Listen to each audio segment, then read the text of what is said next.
Hello everyone, स्वागत है आप सभी का आज के इस वीडियो लेक्चर में। आज के इस वीडियो लेक्चर में हम कक्षा 10वीं के विषय सामाजिक विज्ञान के अध्याय वैश्वीकरण और भारतीय अर्थव्यवस्था को पढ़ेंगे। तो आइए शुरू करते हैं इस वीडियो लेक्चर को। इस अध्याय में हम सबसे पहले जानते हैं वैश्वीकरण। वैश्वीकरण का शाब्दिक अर्थ और उसकी कुछ विशेषताओं को हम जानेंगे। तो वैश्वीकरण का शाब्दिक अर्थ है जब एक स्थान पर होने वाली घटनाओं यानी कि क्षेत्रीय घटनाओं को विश्व स्तर पर रूपांतरित कर दिया जाता है, तो ऐसी प्रक्रिया को वैश्वीकरण का नाम दिया जाता है। वैश्वीकरण एक ऐसी प्रक्रिया है जिसके द्वारा पूरे विश्व के लोग मिलकर एक समाज बनाते हैं तथा एक साथ कार्य करते हैं। इसके अतिरिक्त वैश्वीकरण का उपयोग मेन तौर पर आर्थिक वैश्वीकरण के संदर्भ में किया जाता है, जिसमें व्यापार, विदेशी प्रत्यक्ष निवेश, पूंजी प्रवाह, प्रवास, प्रौद्योगिकी का प्रसार आदि चीज़ें सम्मिलित करके इन सभी चीज़ों के माध्यम से राष्ट्रीय अर्थव्यवस्था को अंतर्राष्ट्रीय व्यवस्था के साथ एकीकरण किया जाता है। ऐसी प्रक्रिया को हम वैश्वीकरण की प्रक्रिया कहते हैं। आमतौर पर हम मान सकते हैं वैश्वीकरण एक ऐसी प्रक्रिया है जिसमें पूरा विश्व एक इकाई बन जाता है। एक स्थान पर होने वाली घटना का प्रभाव पूरे विश्व पर पड़ता है और विश्व के सभी देश एक दूसरे के साथ व्यापार, प्रौद्योगिकी और अन्य बाकी सभी चीज़ों को साझा करके अपने अपनी आर्थिक व्यवस्था को मजबूत बनाने का प्रयास करते हैं। वैश्वीकरण से ही जुड़ा हुआ एक अन्य शब्द है उदारीकरण।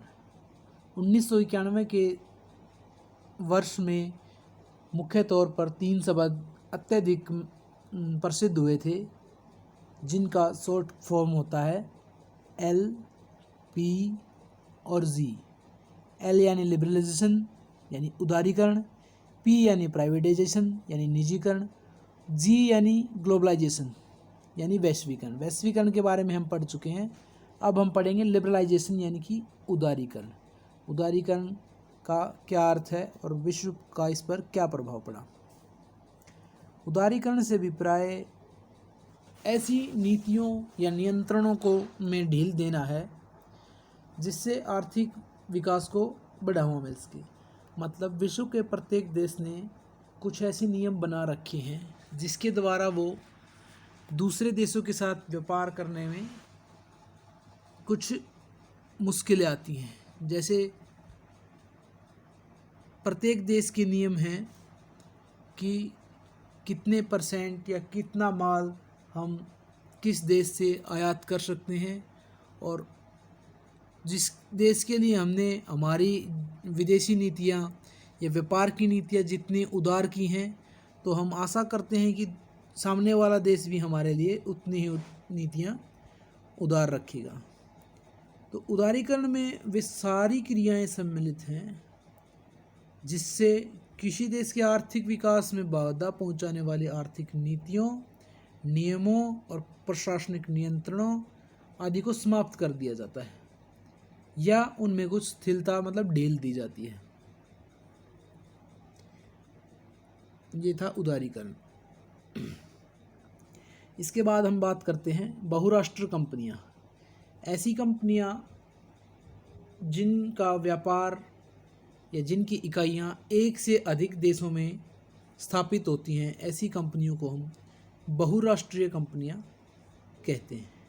बहुराष्ट्रीय कंपनियां अपने देश के अलावा और भी दूसरे देशों में अपनी इकाइयां स्थापित करती हैं और वहां पर व्यापार करके लाभ प्राप्त करती रहती हैं। बहुराष्ट्रीय कंपनियों का मुख्य उद्देश्य अधिक से अधिक लाभ प्राप्त करना होता है।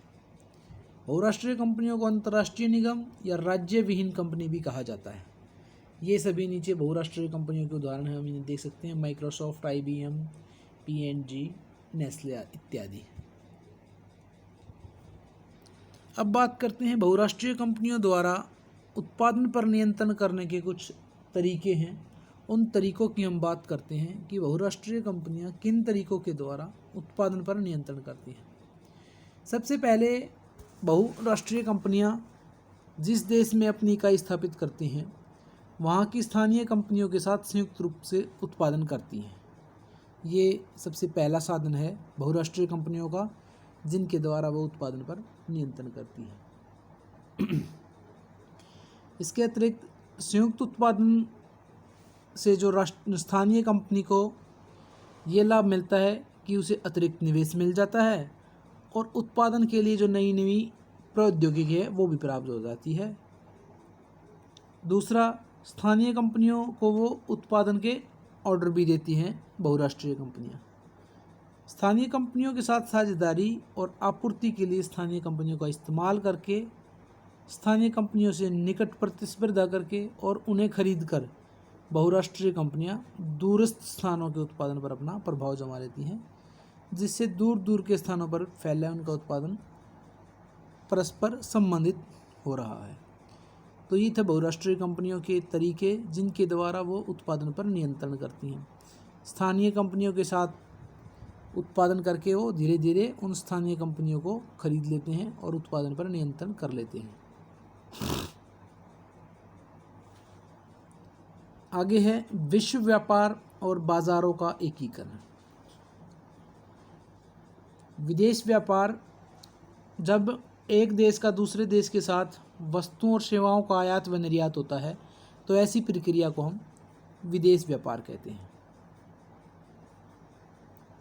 वस्तुओं का एक देश के बाज़ार से दूसरे देश के बाज़ार में आवागमन होता है इसमें विदेशी व्यापार में। अब देखते हैं कि इसमें बाज़ारों का एकीकरण कैसे होता है।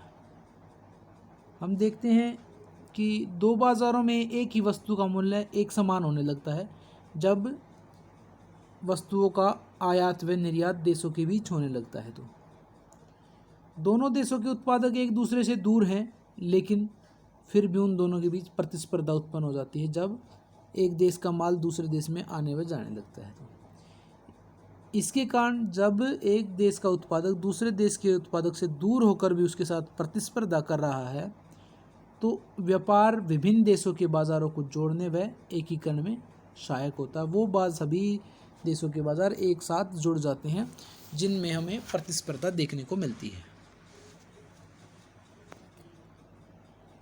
अब देखते हैं व्यापार अवरोधक क्या होते हैं और इनका क्या महत्व है। व्यापार अवरोधक वे नियम और कानून हैं जो देशों के आयात व निर्यात पर अंकुश लगाते हैं। आयात का अर्थ होता है हम किसी दूसरे देश से जब भी कोई सामान मंगवाते हैं तो वो आयात है, और जब हम दूसरे देश में कोई सामान बेचते हैं तो वो निर्यात है। तो व्यापार अवरोधक आयात व निर्यात पर अंकुश लगाने के लिए जो नियम होते हैं उनको हम व्यापार अवरोधक का नाम देते हैं। इनका क्या फ़ायदा है, क्यों सरकार इनका प्रयोग करती है? सरकार इनका प्रयोग इसलिए करती है जिससे विदेशी व्यापार में वृद्धि कर सके या कटौती कर सके। जब भी किसी देश के साथ व्यापार बढ़ाना होता है तो व्यापार अवरोधकों को कम कर दिया जाता है, और विदेशी व्यापार को कम करना होता है तो व्यापार अवरोधक बढ़ा दिए जाते हैं। ये था व्यापार अवरोधक, उनका महत्व। अब बात करते हैं विशेष आर्थिक क्षेत्र SEZ यानी कि स्पेशल इकोनॉमिक जोन। विभिन्न देशों में इनकी स्थापना की गई है उद्योगों को बढ़ाने के लिए। भारत में भी केंद्र व राज्य सरकार द्वारा भारत में विदेशी निवेश को आकर्षित करने के लिए औद्योगिक क्षेत्रों की स्थापना की गई है जहां पर विश्व स्तरीय सुविधाएं होती हैं। मतलब कि जब हम किसी एक विशेष क्षेत्र को आर्थिक क्षेत्र घोषित कर देते हैं तो वहाँ पर सरकार के द्वारा कुछ विशेष विश्व स्तरीय सुविधाएं उपलब्ध कराई जाती हैं, और उन सुविधाओं के कारण ही विदेशी निवेश वहाँ पर, विदेशी कंपनियाँ आकर्षित होकर वहाँ पर निवेश करती हैं और देश की आर्थिक व्यवस्था को ऊपर उठाने में मदद करती हैं। ये था विशेष आर्थिक क्षेत्र, और इन सुविधाओं में मुख्य हैं बिजली, पानी, सड़क, परिवहन, भंडारण, मनोरंजन। विशेष आर्थिक क्षेत्र में ये सभी सुविधाएं उपलब्ध होनी आवश्यक हैं जिसके द्वारा विदेशी कंपनियों को, विदेशी निवेश को वहाँ पर आकर्षित किया जा सके। अब हम बात करते हैं कि वैश्वीकरण का भारत पर क्या प्रभाव पड़ा है। एक एक करके हम जानेंगे कि वैश्वीकरण के कारण भारत की जो अर्थव्यवस्था है उस पर क्या प्रभाव पड़ा है। सबसे पहले हमारे यहाँ के स्थानीय और विदेशी उत्पादकों के बीच जो प्रतिस्पर्धा हुई उससे उपभोक्ताओं को लाभ हुआ। जब वैश्वीकरण नहीं था तो हमारे देश के स्थानीय उत्पाद अपनी मनमर्जी के मूल्य पर उत्पादकों को उपभोक्ताओं को बेच सकते थे, लेकिन जब प्रतिस्पर्धा हुई तो उपभोक्ता को फ़ायदा मिला चुनने का। जो भी कंपनी सस्ता माल देगी उपभोक्ता उसी से खरीदेगा, और इस प्रतिस्पर्धा के कारण उपभोक्ता के पास पहले से अधिक विकल्प हो गए और उनकी गुणवत्ता में वृद्धि हुई और कीमत में कमी आई। इस कारण उपभोक्ताओं को वैश्वीकरण के कारण काफ़ी लाभ मिला। दूसरा, विदेशी निवेश में वृद्धि हुई है जिसके कारण भारतीय अर्थव्यवस्था को ऊपर उठने का मौका मिल रहा है।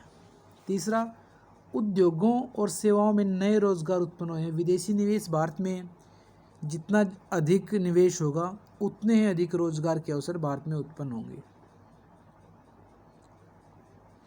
शीर्ष भारतीय कंपनियां प्रतिस्पर्धा से लाभान्वित हुई हैं, मतलब दूसरे देशों की कंपनियों के साथ प्रतिस्पर्धा करके कंपटीशन करके भारत की जो शीर्ष कंपनियां थी उनको काफ़ी फ़ायदा मिला है। उनको नवीनतम प्रौद्योगिकी मिल गई है, उत्पादन प्रणाली में निवेश कर उत्पादन मानकों को ऊंचा उठाया है। इसके अतिरिक्त जो बड़ी भारतीय कंपनियां थी उनको बहुराष्ट्रीय कंपनियों को रूप में उभरने का सामना मिला है। मतलब कि वैश्वीकरण के कारण भारत की बड़ी कंपनियों ने दूसरे देशों में जाकर भी अपनी इकाइयां स्थापित की हैं और वो भी बहुराष्ट्रीय कंपनियों की तरह लाभ प्राप्त कर रही हैं। और अंत में सेवा प्रदाता कंपनियां विशेषकर सूचना और संचार प्रौद्योगिकी वाली कंपनियों के लिए नए अवसरों का सृजन हुआ है वैश्वीकरण के कारण। तो आज का यह वीडियो लेक्चर यही समाप्त होता है। धन्यवाद। इस वीडियो को अपने दोस्तों के साथ अधिक से अधिक शेयर कीजिए ताकि सभी स्टूडेंट्स को नॉलेज का फ़ायदा मिल सके।